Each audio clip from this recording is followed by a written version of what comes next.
कोई भी समझदार व्यक्ति गुठली या छिलका नहीं खाता फल में से।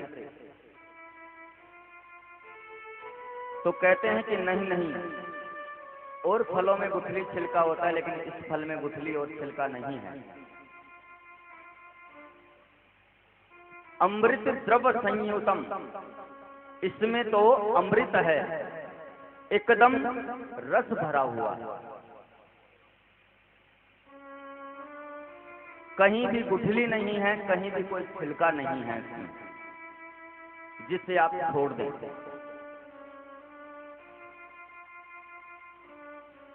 ठीक है, अमृत मैं बता दिया भागवत को आपने। अब हम क्या करें?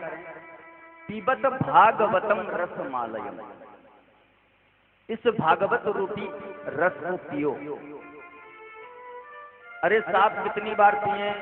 अभी 10 दिन पहले राजगढ़ में पी रहे थे, उससे 20 दिन पहले चूरू में पी रहे थे, महीने भर पहले मलसीसर में पी रहे थे। कितनी बार पिए? मुहुर्मुहु कहा है कि बार बार इस रस का पान करो। जितनी बार पिएंगे उतनी बार आनंद ज्यादा मिलेगा। देखो सुनने की पद्धति क्या है। भागवत की कथा सुनी जाती है, पी तो नहीं जाती। पीबत भागवतम क्यों लिखा? श्रोणुत भागवतम रसमालयम में तो लिख सकते थे कि सुनो, लेकिन यहाँ पर लिखा है कि पीबत भागवतम रसमालयम, इसको पियो। तो ये पियो क्यों कहा? क्योंकि इस चीज को, जिस चीज को हम सुनते हैं वो इधर से सुनकर के इधर निकल जाती है,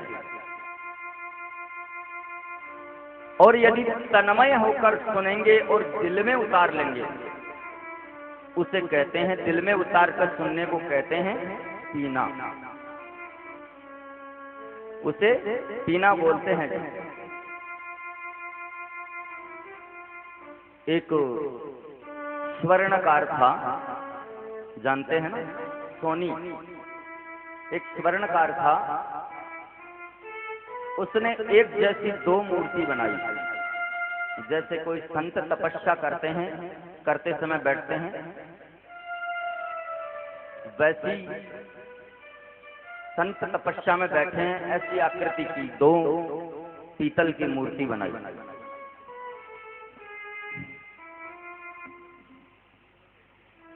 और उन दोनों मूर्तियों को नुमाइश के लिए बाजार में रखा और कहा कि परीक्षा लीजिए और मूर्ति खरीदिए। किसी ने कहा कि इनकी क्या कीमत है भैया? तो स्वर्णकार ने कहा कि एक मूर्ति 10 रुपए की है और दूसरी मूर्ति लाख रुपए की है।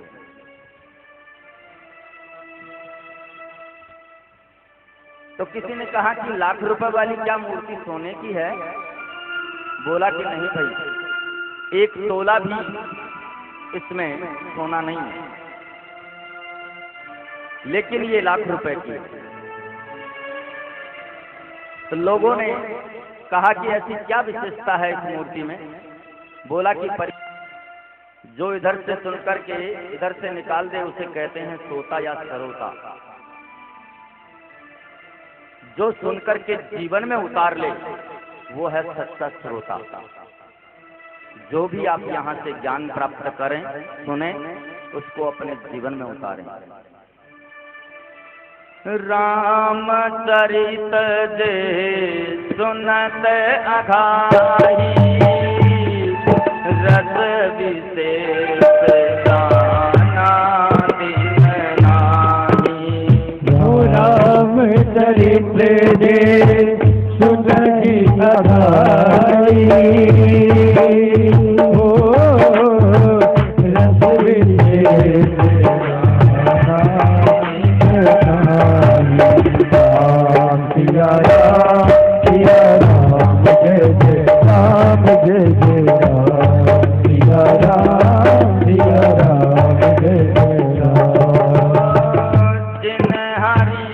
कथा सुनी नहीं काना, श्रवण रंध्र आही भवन समाना। राम सिया राम जय जय राम, राम सिया राम जय जय राम।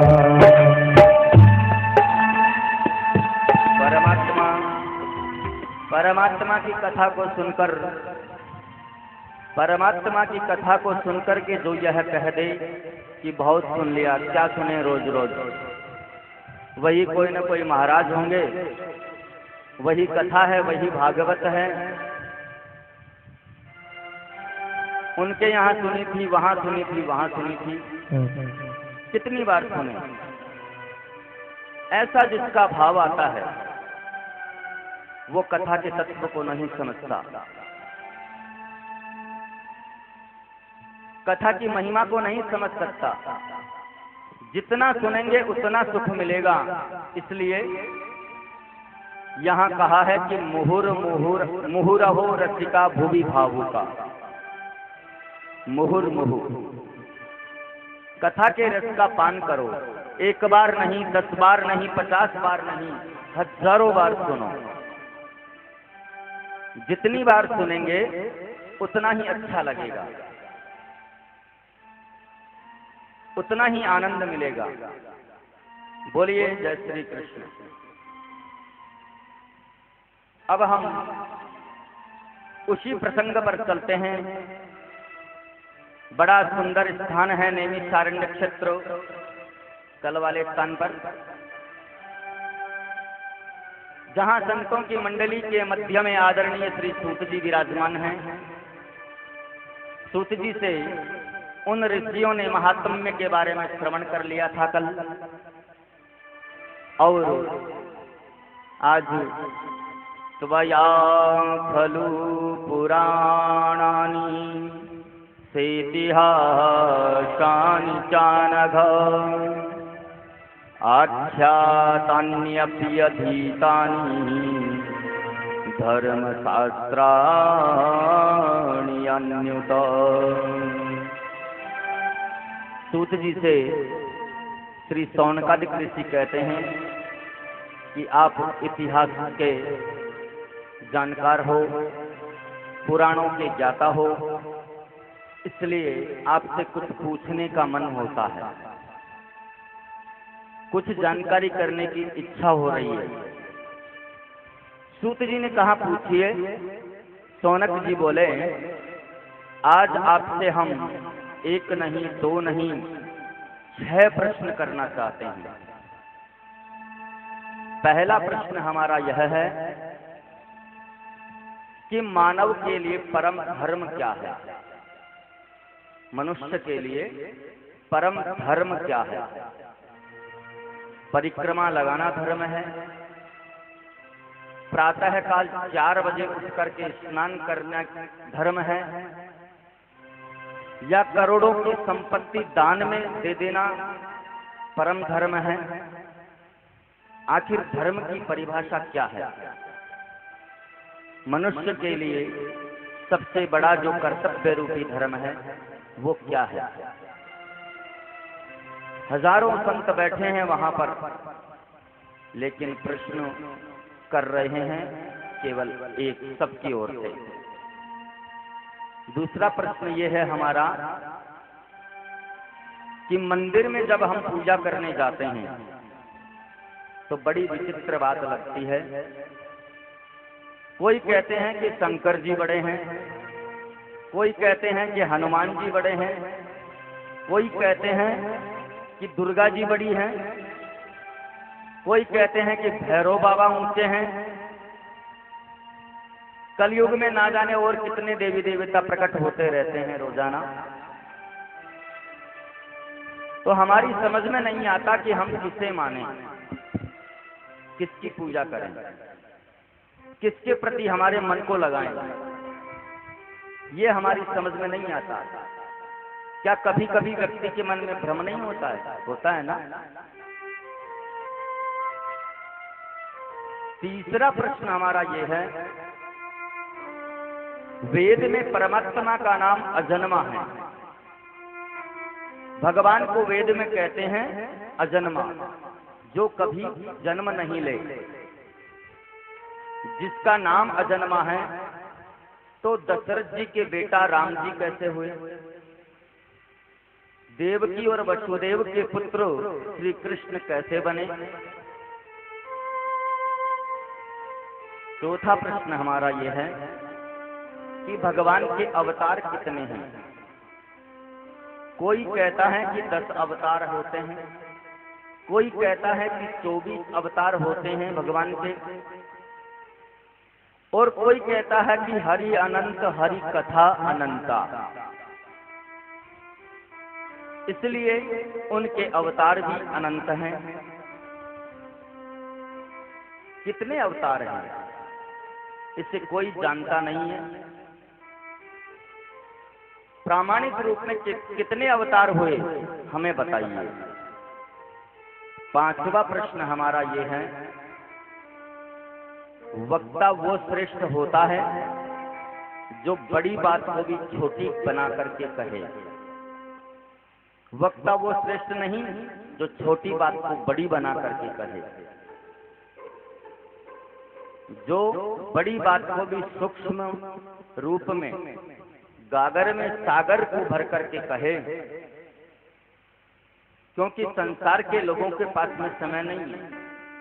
अगर हम विवेचन करने लग जाएं तो सामने बैठे श्रोता सोने लग जाएंगे।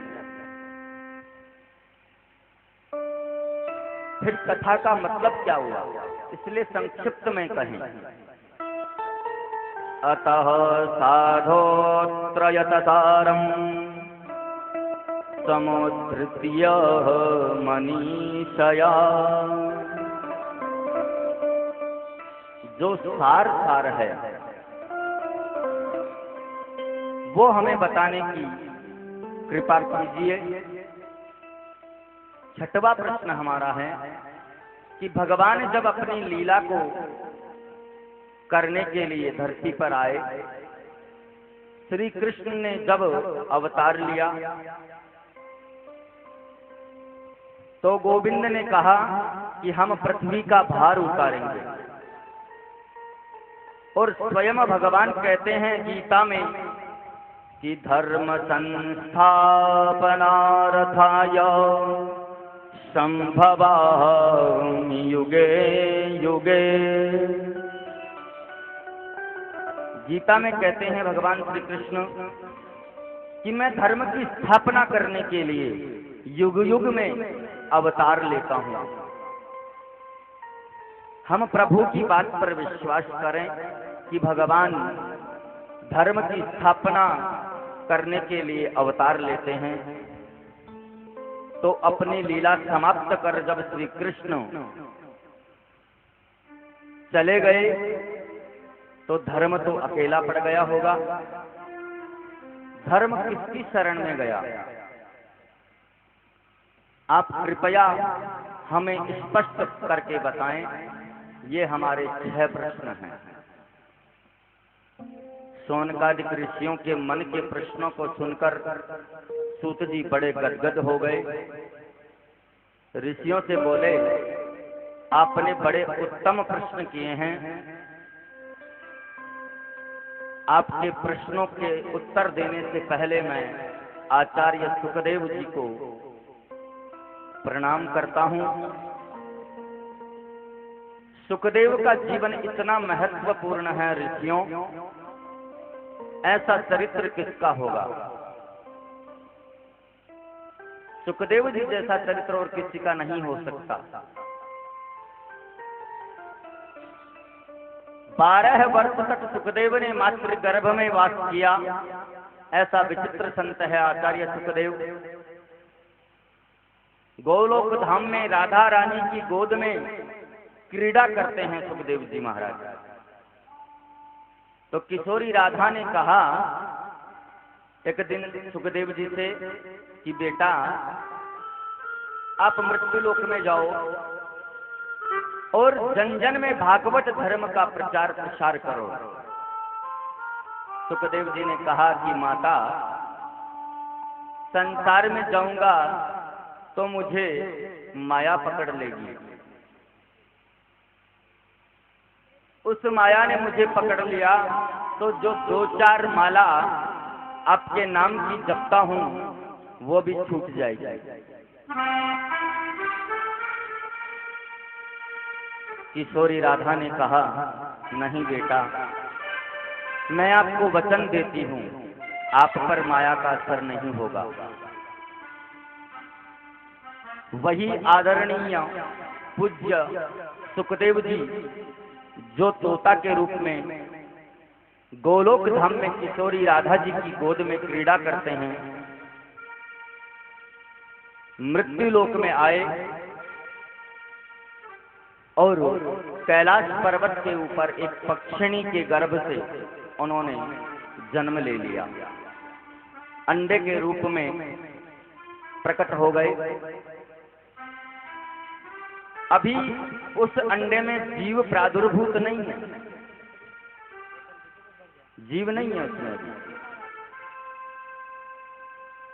बर्फीली हवाएं जोर से चलने लगी तो अंडा फूट गया। सुखदेव के माता पिता सुख पक्षी और पक्षिणी दोनों उस अंडे को पड़ा छोड़ करके चले गए। कैलाश पर्वत पर रहते हैं भगवान शंकर और पार्वती जी। भगवान शिव जी वहां पर वास करते हैं कैलाश पर्वत पर। नारद जी ने एक बार अपने मन में सोचा, विचार किया कि सुखदेव का प्राकट्य होना चाहिए। आदरणीय सुखदेव जब तक प्रकट नहीं होंगे तब तक जन जन में भागवत धर्म प्रचारित कैसे होगा। सुखदेव जी को लाए कौन? नारद बड़ा विचित्र संत हैं भक्तों। नारम ज्ञानम ददाति इति नारद, जो ज्ञान देता है उसे नारद कहते हैं। नारम ज्ञानम ददाति इति नारद।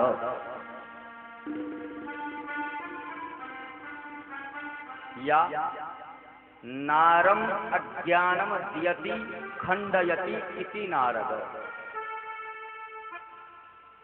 जो अज्ञान का खंडन करे उसे नारद कहते हैं।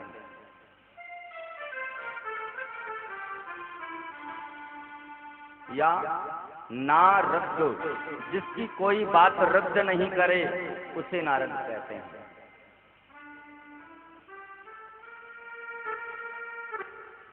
तो नारद जी ने विचार किया, और नारद जी की एक विशेषता और बताऊं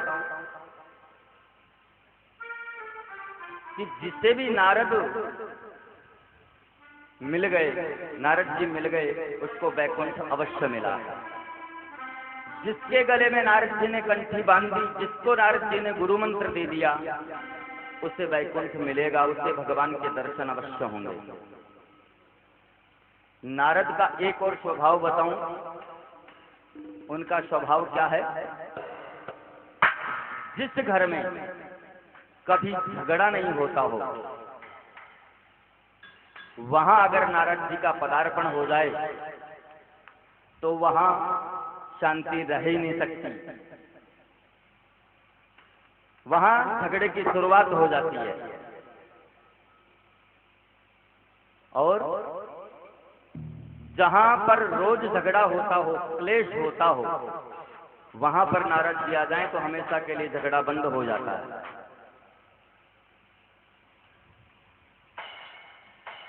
नारद जी जहां भी गए, भागवत जी में लिखा है नारदो देव दर्शन। नारद का दर्शन जिस किसी मनुष्य को हुआ उसे भगवान जरूर मिले हैं। ये नारद जी की विशेषता है।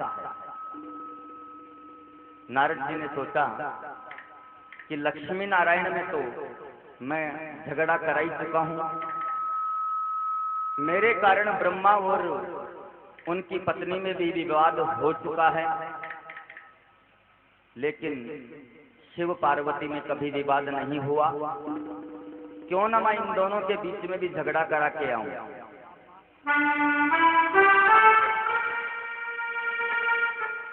ऐसा कुछ नाटक करके आऊं जिससे इन दोनों में भी झगड़ा शुरू हो जाए, शंकर और पार्वती में। तो सीधे कैलाश पर्वत पर चले गए नारद जी। वहां पर शंकर भगवान तो गुफा में समाधि में बैठे हैं और माता पार्वती अकेली है। कैसा नारद का स्वभाव है। माता पार्वती ने देखा कि नारद जी आए हैं तो कहा कि आओ नारद महाराज, बड़ी कृपा की, बिछाने बैठने के लिए आसन दिया, आसन बिछाया। उनके सामने सुंदर पात्र में लड्डू रखे, जल रखा और कहा कि आइए महाराज विराजिए और पाइए। नारद जी बैठ गए। नारद जी कहते हैं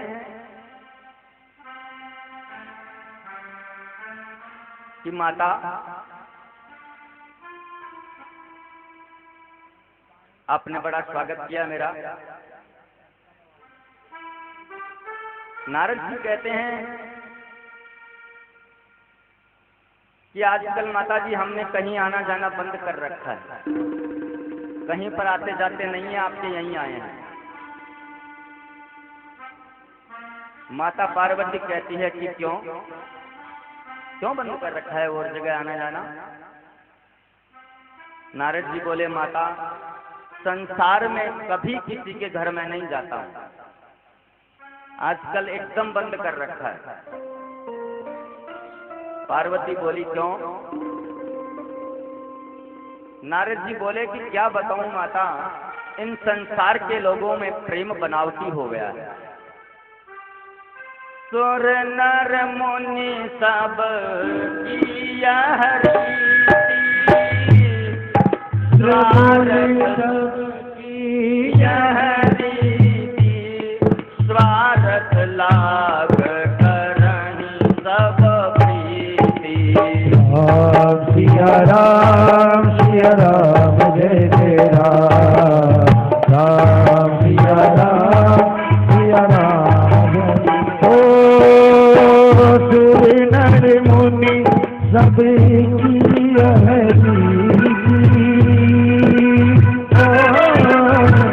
स्वार्थ लाभ करे सब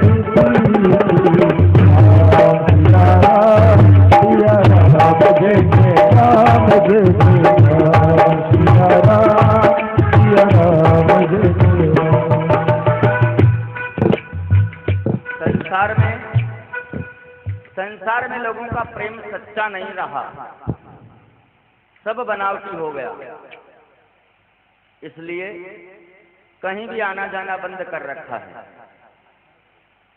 जहां सच्चा प्रेम नहीं वहां क्या जाना। पार्वती बोली, अब तो मैं आपसे क्या बोल सकती हूँ, मैं अपनी ही बात कहूँ। हम दोनों में इतना प्रेम है, मेरे पति तो मुझसे इतना प्रेम करते हैं कि कोई बात मुझसे नहीं छुपाते। गुरुदेव ने जो मंत्र हमें कान में दिया वो भी आकर के सीधे हमें बताया, जबकि शास्त्रों की बात है कि गुरुदेव जो कोई मंत्र दें वो किसी को नहीं बताना चाहिए, उसे हमेशा गोपनीय रखना चाहिए। गोपनीयम गोपनीयम गोपनीयम प्रयत्नता, उसे गुप्त रखना चाहिए। ये शास्त्र की मर्यादा है। लेकिन मेरे पति तो मुझे सबसे पहले आकर के बताया कि गुरुदेव ने मुझे ये मंत्र दिया है।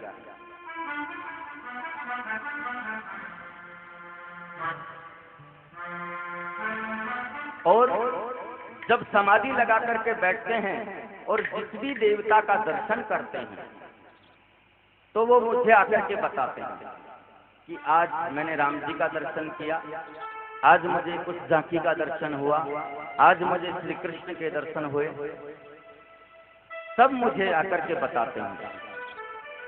नारद ने कहा, ये तो बहुत आनंद की बात है माता, आपके पति आपसे प्रेम करते हैं। प्रेम जिससे किया जाता है उससे कोई बात छिपाई नहीं जाती है।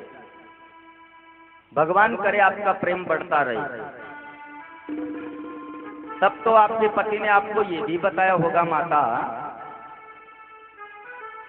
कि जो वो मुंडों की माला धारण करते हैं गले में, उसमें किसके मुंड लगे हैं? पार्वती बोली, सुनो, प्रेम तो बहुत करते हैं मुझसे, लेकिन ये तो कभी नहीं बताया कि उस माला में मुंड किसके लगे हुए हैं।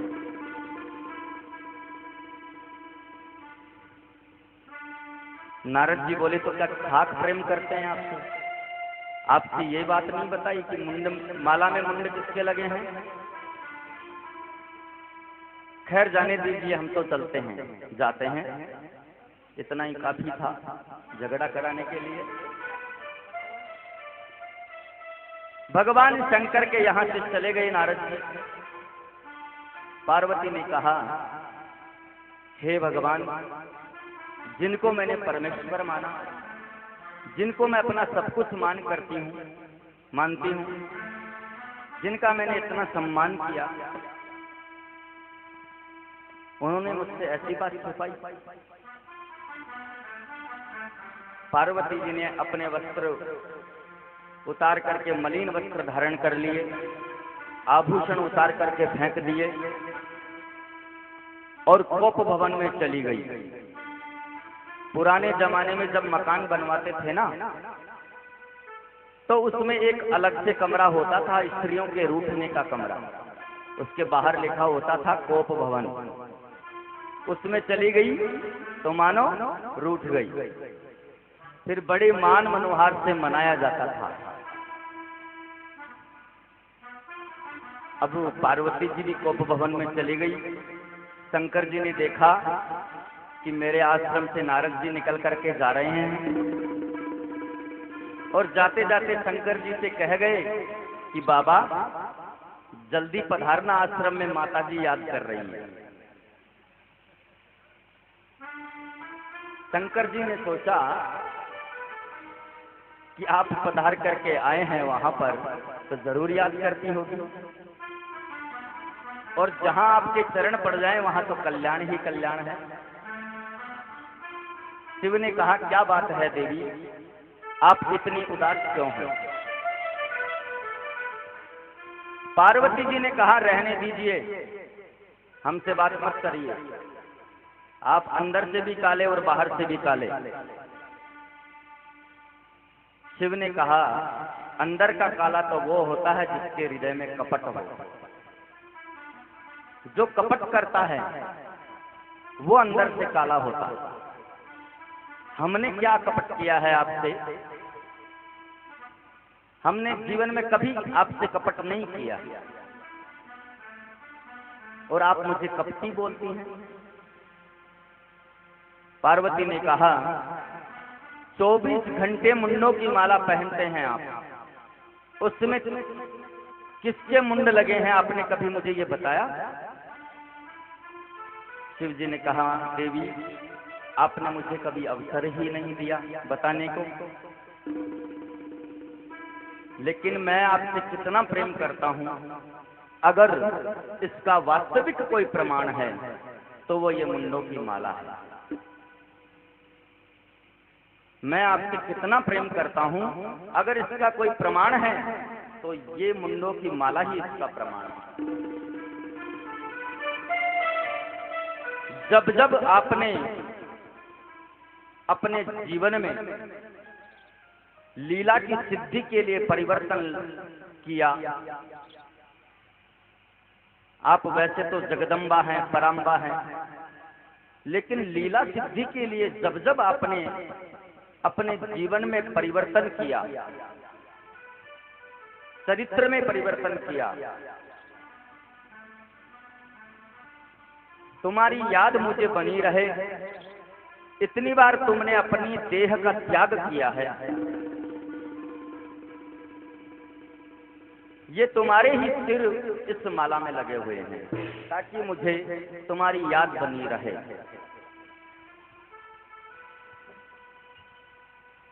हमने मरने के बाद भी तुम्हारे सिर को अपनी माला में पिरो रखा है। तुम कहती हो हम कपटी हैं। पार्वती बोली, हे भगवान, तब तो आप महाकपटी हो। शिव जी बोले, वो कैसे? ऐसी कौन सी दवा खा रखी है आपने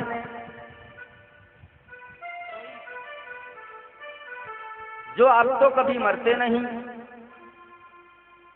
और मुझे बार बार मरना पड़ा? आपने ऐसी कौन सी दवा खा रखी? वास्तव में प्रेम करते होते तो वो दवा मुझे भी पिलाते ताकि मैं भी अमर हो जाती। पार्वती परम्बा भगवती से बोले, शिवजी देवी, मैंने एक अद्भुत अमृत का पान किया है, अद्भुत कथामृत का पान किया है मैंने, और वो अमृत है श्रीमद् भागवत कथामृत, अमर कथा। उस अमर कथा का पान करने की वजह से मेरा कभी जन्म नहीं होता, कभी मृत्यु नहीं होती। माता पार्वती चरणों में गिरकर बोली, प्रभु वो अमृत आप मुझे भी पिलाओ। भगवान, आप वो कथा मुझे भी सुनाओ। शिव ने कहा, भागवत की कथा सुनने के 3 विधान हैं। भागवत की कथा सुनने के 3 विधान हैं। भागवत जी की कथा सम्मुख बैठ करके सुननी चाहिए, व्यासपीठ के पीछे बैठ करके कभी नहीं सुननी चाहिए, सामने बैठ करके सुननी चाहिए। एकदम व्यास मंच के पीछे बैठकर भागवत सुनना निषेध बताया है शास्त्रों में। भागवत की कथा में बीच में उठना नहीं चाहिए, व्यर्थ की बातें बीच में नहीं बोलनी चाहिए, और अगर बोलना भी पड़े तो कीर्तन बोलो या जय श्री कृष्ण बोलो, जय श्री राधे बोलो। भागवत की कथा में सोना नहीं चाहिए, एकाग्र होकर तन्मय होकर की कथा सुननी चाहिए। गर्मी का मौसम है, इस समय थोड़ा और पंखे भी चल रहे हैं यहाँ, नींद के झोंके किसी को आते हों तो ध्यान देना इस बात की ओर, निद्रा देवी कभी परेशान ना करे। बोलिए जय श्री कृष्ण। देवी, शिव जी कहते हैं कि देवी, मैं तो जब कथा सुनाता हूँ तो नेत्र बंद कर लेता हूँ, नेत्र बंद करके ही कथा सुनाता हूँ। आप सुन रही हो कि नहीं, यह मैं कैसे जान पाऊंगा? इसलिए जब तक कथा चले आप हुंकार भरती रहें, ऐसे कथा में हुंकार भरती रहें ताकि मैं जान पाऊं कि आप कथा सुन रही हैं।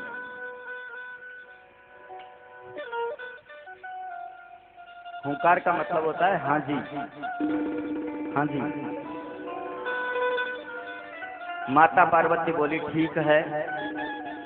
शिव जी ने जब कथा को आरंभ किया, कैलाश पर्वत पर कोई नहीं था। श्रोता है माता पार्वती और वक्ता है भगवान शिव। शिव जी के पीछे फूटा हुआ वो शुक का अंडा पड़ा हुआ है, वही तोते का अंडा जो अभी मैंने बताया।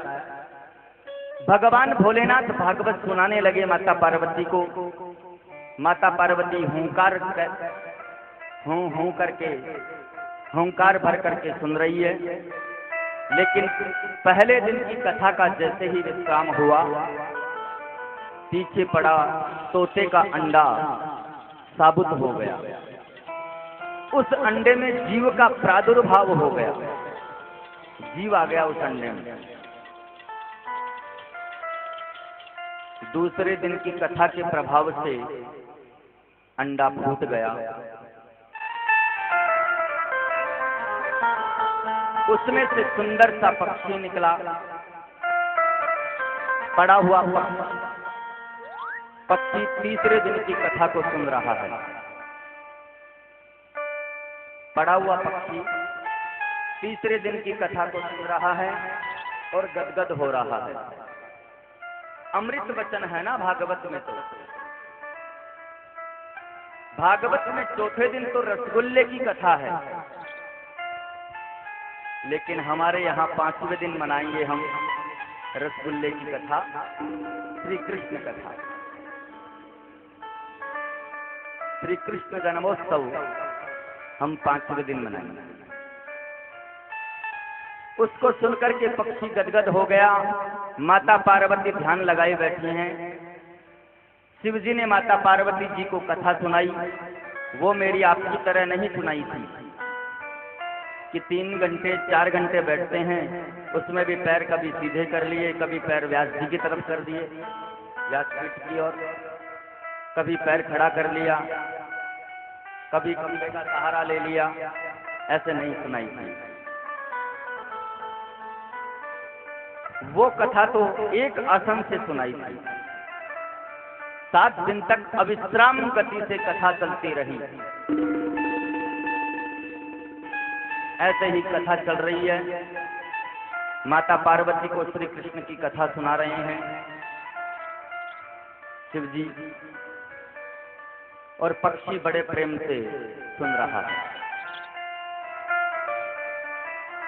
भगवान शंकर ने कहा, देवी पार्वती, जब श्री उद्धव जी को पता चला कि प्रभु श्री कृष्ण अपनी लीला को समाप्त कर जाना चाहते हैं, तो उद्धव ने आकर कृष्ण के चरणों में प्रणाम किया। योगेश योग विन्यासः, आप योग के स्वामी हैं, आप योगेश्वर हैं। योग के अधीश्वर हैं। बताइए त्याग क्या है, वैराग्य क्या है, संन्यास क्या है। ये ज्ञानमय प्रसंग जब श्री उद्धव ने पूछा, इसको सुनते सुनते माता पार्वती को निद्रा ने घेर लिया। 5 दिन से सुन रही है कथा माता पार्वती, और जब 5 दिन से कथा सुन रही है तो थोड़ी थकान हो ही जाती है, तो माता पार्वती को सो गई। अब माता पार्वती का हाँ जी बंद हो गया, सो गई। तो उस पक्षी ने सोचा कि माता पार्वती सो गई, कहीं कथा विश्राम ना ले लेवे, इसलिए उस पक्षी ने माता पार्वती जैसे स्वर में हुंकार भरना शुरू कर दिया। पीछे बैठकर सुन रहा है और वहीं से हाँ जी बोल रहा है। भागवत की कथा जब पूरी हो गई, भगवान शिव ने जोर से जयकार लगाई, बोलिए बाल कृष्ण लाल की जय। जैसे ही जोर से जयकारा लगाया, पार्वती जी की नींद खुल गई और माता पार्वती उठ करके बोली कि हाँ प्रभु, फिर क्या कहा श्री कृष्ण ने उद्धव से। शंकर जी ने कहा, क्या कहा, मतलब ये कथा तो पूरी हो गई। माता पार्वती बोली, मैं तो सो गई थी, कथा पूरी कैसे हो गई। शिव जी ने कहा, तो ये हुंकार कौन भर रहा था। देखा तो वो पक्षी बोल रहा था। शिव ने कहा कि इसने कथा सुनी